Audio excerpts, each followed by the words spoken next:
한국불교 금강선언 총재 화란 스님과 함께 알기 쉬운 불교 이야기에 대해 배웁니다. 차례라고 하면은 옛날에는 우리 전통 집안에서 길러오는 차를 잘 달여서 조상들께 그것이 차를 올리는 일이 중심이 되어 있습니다만은 지금은 기본적인 차례 정신은 거의 없어지고 음식물을 주로 차려놓고 거기에다 이제 공양을 올리고 집안 사람들이 같이 예배를 드리는 것으로서 차례를 많이 올리고 있습니다. 그러나 이제 우리나라 형편으로 볼 때는 신라 때만 해도 차를 중국 같은 데서 많이 가져오고 또 재배도 많이 하고 이렇게 있었는데 고려 때 몽고병난이 나면서부터서는 아주 차가 귀해졌어요. 그래서 할 수 없이 숭늉을 사용하다가 그 누룽지를 긁어가지고 태워가지고 그것을 끓여서 숭늉으로서 조상한테 올리는 그 다리를 대신하다가 이조 때 와서는 그게 너무 싱겁다. 그래가지고 이제 유생들이 소위 곡식으로서 차를 만들어가지고 올리다 보니까 그것이 결국에는 술이 됐습니다. 그래서 어떤 분들은 진묵스님 이후로 곡차라고 하는 말이 나왔다 하지만은 그 역사를 보면 고려 말엽부터 곡차는 벌써 생겨서 유행하고 있습니다. 이와 같이 해서 차를 올리고 이렇게 그 술을 마시고 하다가 보니까 좋은 점도 있고 문제점도 많이 생기게 되는 수가 있습니다만은 자 우리가 이제 죽은 사람들을 생각하고 또 제사를 이렇게 받드는 그 정신이 나변에 있는가를 우리 부처님께서 가르치신 진리를 통해서 돌이켜 한번 보도록 해보겠습니다. 부처님께서 길을 가시다가 산소에 음식을 차려놓고 슬피 우는 여인을 봅니다. 너무너무 슬퍼가지고 간절하게 울다 보니요 목에서 피가 넘어올 정도였습니다. 아란다가 마을 사람들에게 듣고 와서 말했어요. 100일 전에 아이를 잃었는데 매일같이 와서 저렇게 울고 있어서 마을 사람들까지도 매우 안타깝게 생각하고 있다고 합니다. 그런데 바로 그 아이를 매장한 바로 그 옆에는요. 저절로 목숨이 다해가지고 죽은 소들이 무더기로 쌓여 있습니다. 그래서 부처님께서 방편으로 아란존자를 시켜가지고 풀을 한 묶음 뜯어오라고 합니다. 부처님께서는 그 뜯어온 풀을 가지고 죽어서 다 썩은 그 소위 소뼈다귀 앞에다가 놓고 말했습니다. 소야 먹어라. 소야 먹어라. 왜 안 먹니? 소야 먹으라니까 하면서 소한테 자꾸 이렇게 밀어줬습니다. 그러니까 이 광경을 쳐다보던 여인이 울음을 그치고 말했습니다. 부처님, 죽은 소가 무슨 풀을 먹는다고 그런 말씀을 하십니까? 피장파장이지요. 여인이여, 죽은 아들이 무엇을 먹는다고 그렇게 음식을 차려놓고 통곡하는가? 부처님은 진실로 저는 어리석은 여인입니다. 죽은 자신에게 바치는 정성을 산 자식들에게 베푸는 것만 못함을 깨달았습니다. 착하다 여인이여, 어쩌다가 제사 때나 명절 때를 당하여서 계절의 진미를 올리고 조상을 추모하며 가풍을 계승하는 것은 좋은 일이지만은 죽은 자식을 위해서 그처럼 애통하면 다른 곳에 가서 태어나야 할 영혼이 떠나지도 못하고 고통을 받거니와 산 사람도 또 크게 해로움이 있느니라. 이렇게 해서 그 여인을 제도한 일이 있습니다. 말하자면은 물론 그 울음이라고 하는 것은 피상적으로 우리가 판단할 수는 없습니다. 그 안타까운 병 중에서 고통을 하다가 죽어간 그 아들을 위해서 그 우는 어머니의 마음은 오직이나 안타깝겠습니까? 그러나 죽은 영혼은 더 살고 싶어도 살지 못하고 갔을 때 더욱 슬플 텐데 그 슬픈 마음에다가 울음을 보태면 더욱 슬퍼질 것은 사실 아닙니까? 그러니까 떠난 사람은 이미 잘 잘 떠날 수 있도록 놓아주는 것이 좋은 방법이. 산 사람의 외착 때문에 떠나고 싶은 장소도 가지 못하는 영혼들이 많이 있는 것입니다. 날마다 울고 불고 우리는 어떻게 살아야 되느냐, 어떻게 도와주지 않고 가느냐, 이렇게 하면 그 영혼이 떠나겠어요? 불쌍해서. 또 영혼 자체가 몸도 없는데 별 재주를 부리고 싶어도 그게 마음대로 되지를 않기 때문에 더욱 안타까울 수밖에 없게 되는 것입니다. 그래서 그 음식을 차려놓고 우는 그 자체가 소위 잘못된 것이 아니라 그 우는 것도 분수가 있어야 된단 말이에요. 자기 슬픔에 의해서 울든지 또 남의 슬픔에 의해서 울어주든지 분수를 넘어지면은 피차간에 이건 해를 보게 됩니다. 그러니까 어쩌다가 제사 때나 명절 때를 당하여서 계절의 진미를 올리고 조상을 추모하며 가풍을 개성하는 것은 대단히 좋은 일이지만 죽은 자식을 위해서 그처럼 애통하면 다른 곳에 가서 태어나야 할 자식도 영혼도 떠나지를 못하게 되고 산 사람도 해롭다. 대단히 중요한 말씀입니다. 조상을 추모한다고 하는 것은요, 죽은 사람의 정신을 보여주는 것입니다. 그래서 제사라고 하는 그 제자가 바로 죽을 사 밑에다가 보일 시자입니다. 죽은 사람의 정신을 보여주는 거예요. 그 사람이 이 세상에서 무엇을 하다 갔느냐, 무슨 일을 하고 싶어 했는데 하지 못하고 갔다. 그렇다면 우리 자손들이 대신 그 일을 해야 되지 않겠느냐. 좋은 일이면 본받고 나쁜 일이면 본받아서는 안 돼요. 원수를 갚아야 되겠다든지 어떤 분은 그런 것을 유언으로 남기는 수가 있습니다. 그러나 그 원수를 갚는 일은 원수에서 끝나는 것이, 한 번 갚는 데서 끝나는 것이 아니기 때문에 상대방을 참회하고 깨달을 수 있도록 인도하는 것이 불자로서는 좋은 방법입니다. 그렇게 해서 그분의 정신을 개성해 나가는 거, 그것이 그 가풍을 개성해 나가는 거지요. 세상에는 집집마다 다 그 집의 특징이 있습니다. 그래서 가훈을 써가지고 개성하는 경우도 있고 그 집안만이 개성해 나가는 음식도 있고 또 소위 갖가지 어떤 그 물건도 있습니다. 지금 공자님이 돌아가신 뒤 2000년이 훨씬 넘었지만은 공자님 집에서만 나가지고 조상에게 제사를 올리는 공자가주라고 하는 술이 있거든요. 그냥 아주 순수한 곡주로서 우리나라 소주 내리듯이 그렇게 내려서 꼭 그 제사 지을 때 공부가 집안에서 제사를 지낼 때 그 술을 사용해서 제사를 지냅니다. 그 집안의 가풍이지요. 이와 같은 그 가풍을 잘 개성해서 그렇게 해나가는 일은 좋은 일이요. 그러나 죽은 자식을 위해서 애처롭게 애통하다가 엄마가 병이 나면은 그 죽은 자식인들 좋아하겠느냐 그 말이요. 그러니까 그래서는 안 된다. 그래서 그 여인께서는 부처님, 죽은 자식을 위해서 애통하는 것보다는 산 자식들에게 베푸는 정이 더 두터워야 되겠습니다. 그래서 깨달음을 얻어가지고 부처님께 공양을 잘하고 한 일이 있습니다. 어떤 분들은요, 이런 그 경전 이야기를 하면은 부처님께서 뭐 그 음식 차려놓고 하는 것을 아주 우습게 놀렸다 이렇게 생각하시는 분도 있어요. 그러나 부처님께서는 음식이나 의복이나 무엇에 대해서도 그 자체를 나무라는 법은 없습니다.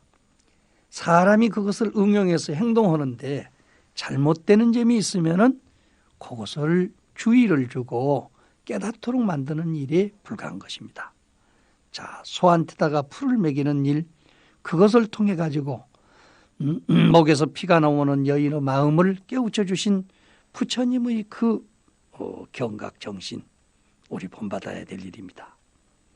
또 얼마쯤 가시다가야 한 마을에서 술에 취한 사람들이 서로 몽둥이를 들고 싸우는 것을 보았어요.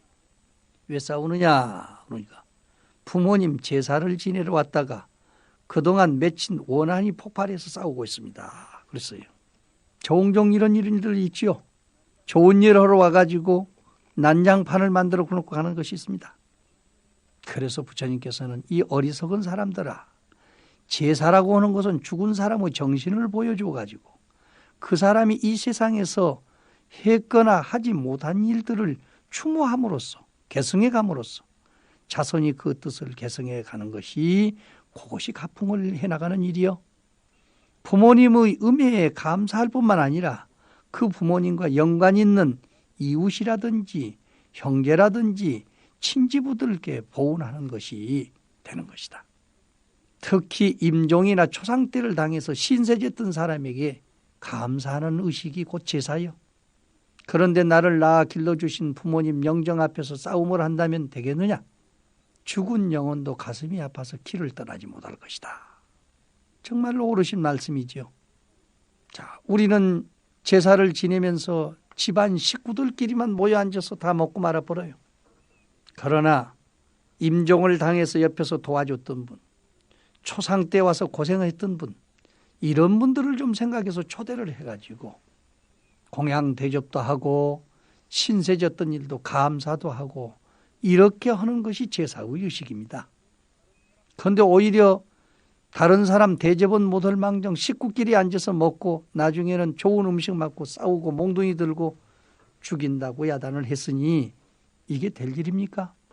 부모는 자식을 사실은 우리 불교 위치로 보면은 그 태어나게는 못합니다. 단지 길러주는 역할을 하는데 어머니 뱃속에서 10달 동안에 8말 넉 대나 되는 피를 빨아먹고 살았다고 그럽니다. 태어나서는 60가마니가 넘는 젖을 먹어야 제 손으로 밥을 먹게 된다고 그랬어요. 이런 어려운 여건 속에서 피골이 상접원 가운데서 자식을 길러준 부모님들의 제사를 당해가지고 그 은혜에 감사는 못할 망정 그분이 물려준 재산이나 그분의 어떠한 한 맺힌 어떤 일들이 있으면 그걸 가지고 형제간이 시비를 하고 싸움을 한다면 그 영혼이 어디를 가겠냐 어떻게 되겠느냐고 말이죠. 그래서 부처님의 이 말씀을 듣고 형제들은 크게 뉘우치고 부처님 제자들을 초대해 가지고 공양한 뒤에 비로소 3기 5계를 받고 불교 신자가 되었습니다. 부처님은 많고 적고 그 음식의 다과를 말씀하지 않고 오직 그 자손들의 정성을 보는 것입니다. 정성이 있는 자는 반드시 그 영혼에게까지도 감동시킬 수 있는 힘을 가져오기 때문입니다.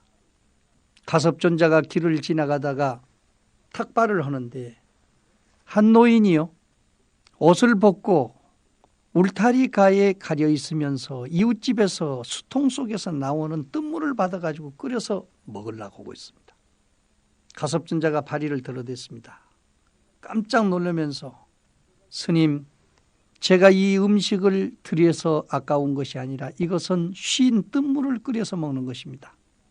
저는 죽을 날이 며칠 남지 않았는데 스님에게 이런 음식을 공양한다면 어찌 그 죄를 감당할 수 있겠습니까? 가섭존자가 걱정하지 마십시오. 다른 사람이 준 음식은 내가 가지고 가서 먹는데 우리 노보살님께서 주신 것은 내가 이 자리에서 먹겠습니다. 그래서 그 자리에서 즉시 혹시 가서 버릴까 의심할 염려가 있어서 그 자리에서 잡습니다. 잡수시고 묻습니까? 묻습니다. 보살님 소망이 뭡니까? 저는 며칠 안 있으면 죽을 것 같아요. 죽은 뒤에는 내 생에는 좀 좋은 천당에 태어나가지고 음식도 풍족하고 입는 것도 넉넉해서 누구에게든지 하고 싶은 보시를 마음대로 할 수 있는 사람이 됐으면 좋겠습니다. 그러니까 보살님 그 정성스러운 마음에 의해서 틀림없이 보살님은 천상락을 받을 것이요 소원하는 바로 심중심구가 다 이루어질 것입니다. 그 뒤로 일주일 있다가 보살님은 돌아가셨습니다. 천당에 태어나가지고 첫 번째 음식을 받아서 먹으려는데 가섭존자 생각이 나서 먹을 수가 없어요. 그래서 한 보따리 이고 내려와가지고 가섭존자를 대답하려고 하니 다른 비구들이 부처님께 고했습니다. 부처님 가섭존자는 나이 70이 넘어가지고 90이 넘어가지고 로망했나 봅니다. 이쁜 여자가 음식을 가져와서 공양 대접을 하는데 오늘은 탁발도 안 나가고 여자 음식을 받아 먹고 있습니다. 아서라 그 여인은 일주일 전에 뜬물 공양을 얻은 사람이요. 비록 뜬물을 공양했어도 그 정성이 지극하기 때문에 천당에 나가지고 첫 번째 맞이한 음식을 가지고 내려서 공양하는 것이니라. 한때기의 밭이 만마지기의 이자를 길러서 이 생에 복을 받게 되듯이 한 방울의 물이 내 생에 가서는 대해와 같은 복으로 변할 수 있는 것입니다. 많고 적고 정성껏 우리는 형제간이 됐든지 이웃이 됐든지 또는 승속간이 됐든지 같이 나누면서 죽은 사람도 생각하고 산 사람도 생각하고 그 제사의 기본 정신에 어긋나지 않도록 제사를 잘 모시고 평화를 누리도록 바랍니다. 마귀의 정신을 가지고 한다면은 바로 우리의 영혼 조상들이 마귀가 될 수가 있는 것이기 때문에 신선과 같은 마음으로 제사를 올리시기 바랍니다.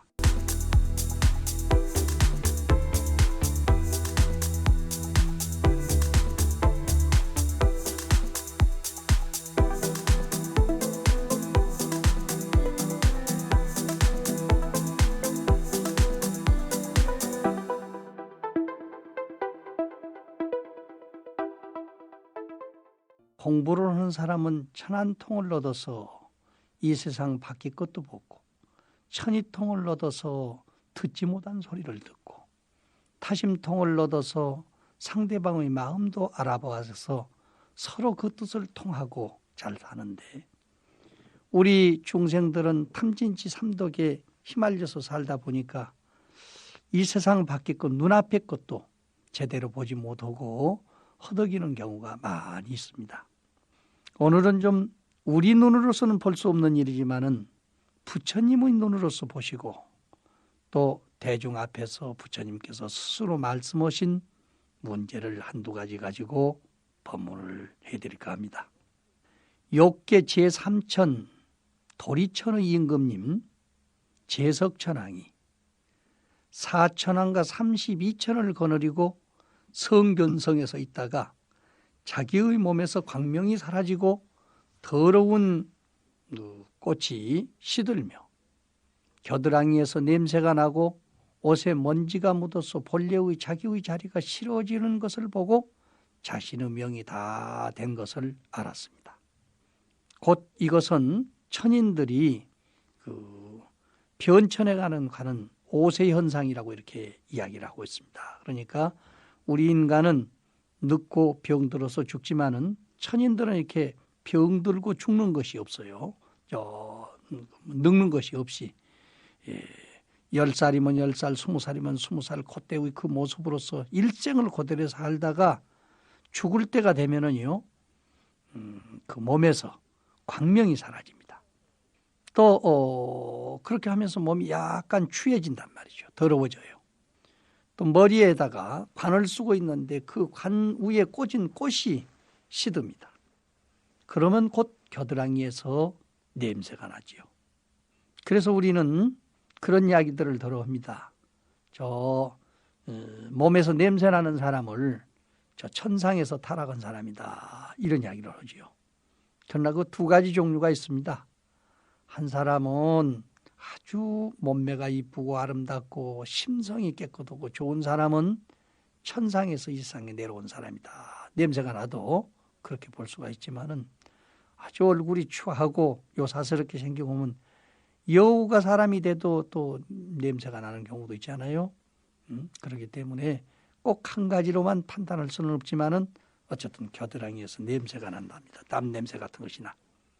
그 다음에 옷에 먼지가 묻으면은 그냥 잘 털어지지가 않아요. 본래 자기의 자리가 싫어집니다. 그렇기 때문에 보고 느끼는 모든 것이 아이고 이게 안 되겠다. 이제 그만둬야 되겠다. 몸을 바꿔야 되겠다. 이런 생각을 한단 말이에요. 지금 도리천의 임금님 제석천왕이라고 그러면은 우리 당군왕검의 할아버지 된 환인천재의 아버지 되시는 분입니다. 그분이 지금 4천왕과 32천들을 거느리고 선견성이라고 하는 좋은 그 법당이 있어요. 거기에서 참 한 달이면 2번씩 법회를 본다고 합니다. 그래서 우리는 그 33천을 번따라 가지고 종을 칠 때 33번을 치지요. 옛날에.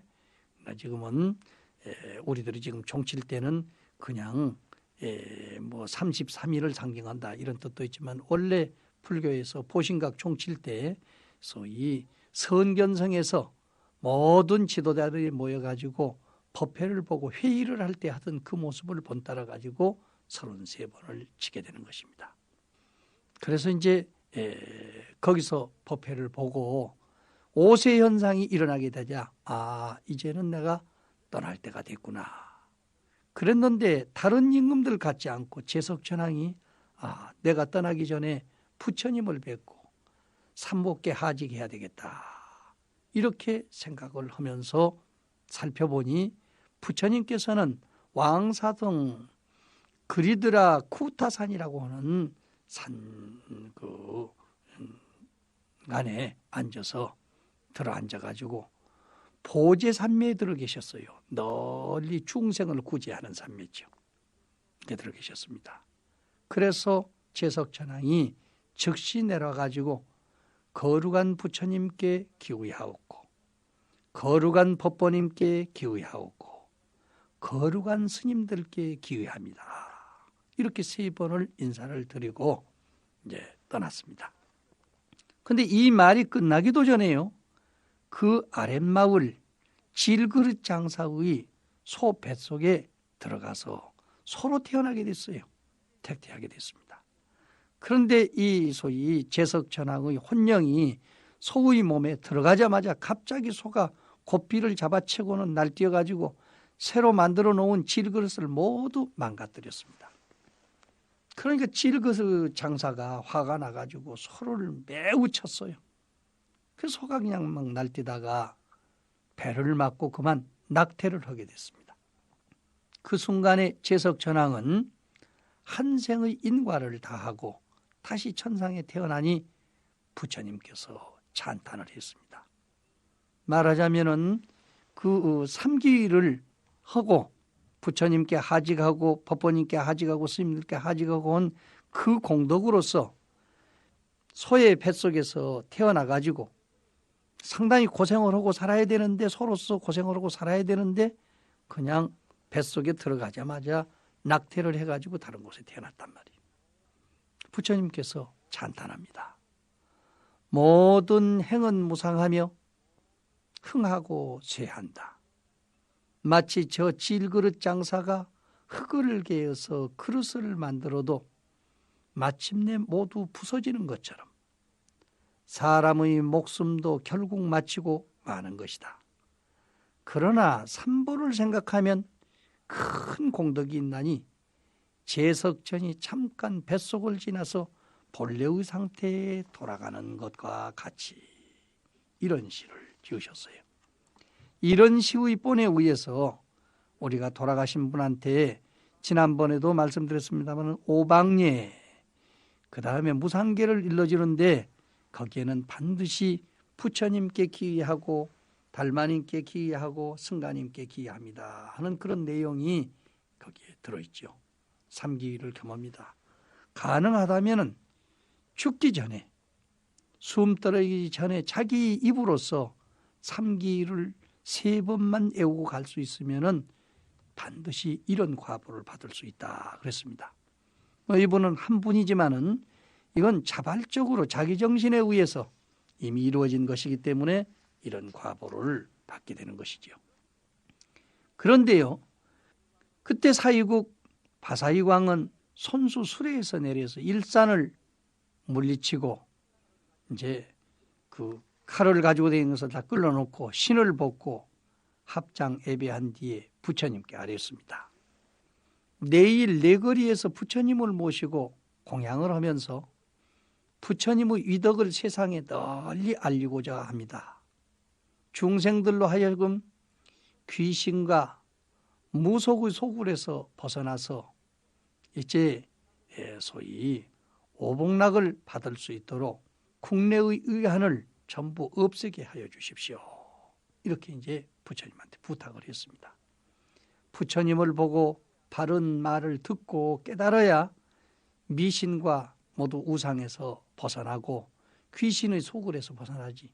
조그마한 일만 생겨도 사람의 몸뚱아리가 치수화풍 4대의 부조화에서 병이 났는데도 그냥 정신병, 귀신병으로 알고 만날 딴짓만 하고 있는 사람도 들어있으니 이걸 어떻게 하느냐 그래요. 그래서 부처님은 그 위덕으로서 모든 중생들을 깨우쳐서 해탈케 해달라 부탁했습니다. 그래서 나라의 국왕은 마땅히 밝은 법으로서 백성들을 인도하고 도로서 오는 세상의 복을 구해야 하는 것이 정당한 것이기 때문에 아주 부처님도 칭찬하면서 좋다 허락했습니다. 그렇게 해가지고 이제 대중들과 같이 모여서 대법회를 가지고 있었어요. 그런데 그 이튿날 길을 가던 두 상인이 왕이 부처님을 지극히 받드는 것을 보고 또 대신들이 그 앞에 엎드려 가지고 예배를 드리면서 공양하는 그런 모습들을 보고 한 사람이 그런 이야기를 합니다. 저 부처님은 마치 제왕과 같고 제자들은 꼭 충신과 같도다. 바른 법을 설하시며 널리 밖에 전하니 진실로 현명하도다. 현명하신 분이다. 이렇게 하고 칭찬을 했습니다. 그런데 두 사람이 똑같이 장사꾼으로서 같이 지금 동행을 해서 가는 길인데 다른 한 사람이 혀를 탁 차면서요. 벨소리 다 하는구만. 저 왕은 참으로 어리석기가 짝이 없다. 자기가 나라의 임금님이면서도 소가 수레를 끌고 사방으로 돌아다니는 것처럼 부처가 중들을 끌고 다니는데 그곳에 와서 무릎을 꿇고 인사를 드려? 그게 어디 나라의 임금님이 할 짓이냐? 이렇게 했습니다. 그렇게 했는데 뭐 누가 뭐라 할 사람은 없으니까 두 사람이 한 사람은 칭찬하고 한 사람은 아주 우습게 보고 이렇게 됐어요. 그런데 이제 거기서 행사를 보고 자기네들도 거기서 음식을 얻어먹고 지금 똑같이 길을 갑니다. 가다가 날이 저물었어요. 그래서 그곳으로부터 멀리 한 30리쯤 이렇게 떨어진 장소에서 여관에서 자다가 이제 너무 방이 더워요. 그래서 밖에 나와가지고 길거리에서 자리를 펴고 누워서 잤습니다. 그런데 이제 그 착한 말을 한 사람은 방에서 그대로 자는데 악담 서력을 한 사람은 더워서 못 자겠다고 밖에 나와가지고 잠이 들었는데 길가에서 자다가 너무 그 잠 속에서 잠을 허먹이 잤든지 이리저리 굴러다녔단 말이에요. 그런데 새벽녘에 그 술을 많이 취한 사람이 수레를 끌고 가다가 사람이 거기 있는 줄도 모르고 그냥 치여서 완전히 가루가 돼서 죽고 말았습니다. 그래서 참 걱정거리가 됐어요. 같이 동행하던 사람이 물건도 많이 가지고 가는데 한 사람은 살아있고 한 사람은 죽었으니 마을에 가면은 같이 동행했던 사람이 때려 죽이고 재산을 탈취했다. 이런 소리를 헛가봐 가지고 아주 걱정이 태산이요. 가지도 못하고 오지도 못하고 어떻게 할고 이런 생각을 하면서 그 이튿날 하루를 쭉 돌아서 걸어가게 됩니다. 그런데 기현상이 생겼습니다. 그 나라 밖에 그 다음 그 성에 살고 있는 나라에서는 오래전에 임금이 돌아가시고 돌아가신 뒤에 임금 선출을 못해요. 선거에 의해서 하는데 서로 그 마을 부족장들이 모여가지고 싸움을 하고 이렇게 하기 때문에 선출을 못하고 결국에는 누가 됐든지 전혀 이 마을에 살지 않는 제3자를 위해서 제3자를 모셔가지고 임금님을 삼도록 하자 이렇게 결정을 했습니다. 그래서 날마다 이제 깃대를 가지고 그 산 봉우리에 올라가서 어디서 현명한 사람이 오는가를 보자. 그 마을 사람이 아닌 제3국에서 오는 사람을 맞히도록 하자 하고 있는데 마침 이분이 참 짐을 잔뜩 수레에다가 끌고 오면서 오는데 아주 얼굴에서 광명이 쏟아진단 말이죠. 그래서 쫓아가 가지고 그분을 그냥 임금님으로 모시게 됐습니다. 이분은 임금님으로 할 자격도 없다고 했는데 모든 백성들이 봤더니 어떻게 합니까? 그래서 임금님이 됐는데 이분이 속으로 생각을 할 때 자기는 이 세상에 태어나서 지은 복이라는 것은 하나도 없어. 그런데 어떻게 내가 임금님까지 될 수가 있느냐 그래서 스스로 반성하기를 나는 그날 복은 안 지었지만은 빈비사라 임금님이 복 짓는 것을 보고 내가 칭찬한 그 과보밖에는 없을 것 같다. 내가 부처님을 초대해서 나도 그 감사를 하는 공양을 올려야 되겠다 해가지고 부처님이 초대를 받아가지고 그분들 말씀을 듣고 공양을 잘 받았습니다. 그래서 부처님께서 그날 시를 지어서 그분들을 찬탄합니다. 마음은 모든 일의 근본이 된다. 마음속에 악한 일 생각하면 말과 그 행동 또한 그러하여서 죄와 고통이 수레의 바퀴처럼 따르게 된다. 마음은 모든 일의 근본이 된다. 마음속에 착한 일 생각하면 말과 그 행동 또한 그러하여서 선한 일, 복과 즐거움이 그림자가 형체를 따르듯 한다. 어떻습니까? 여러분 생각해 보십시오. 물론 전생부터 그러한 복덕을 짓고 그 마을과 인연을 가졌기 때문에 그렇게 됐다고 하지만은 같은 말이면은 헐뜯는 말보다는 칭찬하는 말이 좋지 않습니까?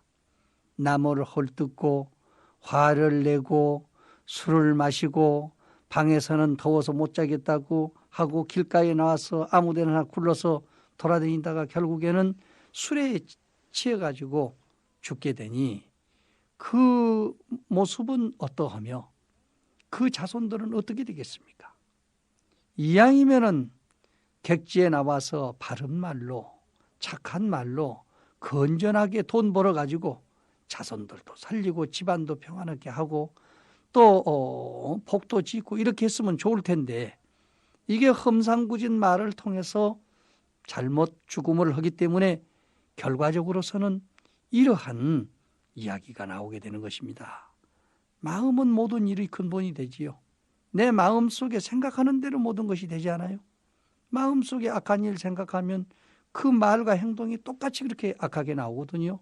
그래서 결국에는 그 죄의 고통이 수레의 바퀴처럼 앞에 바퀴가 가면 뒷바퀴가 그대로 따라간단 말이에요. 응? 마음은 모든 일의 근본이 돼. 마음속에 착한 일을 생각하면 말과 그 행동이 그와 같이 돼가지고 선한 일이 복과 즐거움을 불러가지고 마치 그림자가 형체를 따르던단 말이요.